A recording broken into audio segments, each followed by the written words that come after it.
காரக்குழம்பு சட்டியில் பண்ணலாமா?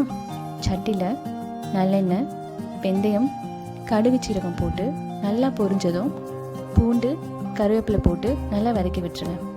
சின்ன வெங்காயம், பெரிய வெங்காயம் போட்டு நல்லா வதங்கினதும் அதுக்கு கொஞ்சம் சால்ட் ஆட் பண்ணிக்கோங்க.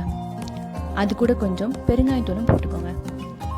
நல்லா 4 தக்காளியை மிக்சியில் அரைச்சி சேர்த்துக்கோங்க. இப்படி சேர்த்தா நல்லா கலர் வரும், அதோட குழம்பு திக்னஸாகவும் இருக்கும்.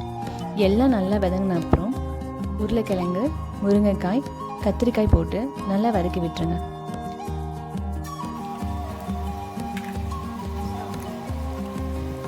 மஞ்சள் தூள், 2 ஸ்பூன் குழம்பு மிளகாய் தூள் போட்டு நல்லா வதக்கி விட்டுருக்கோங்க.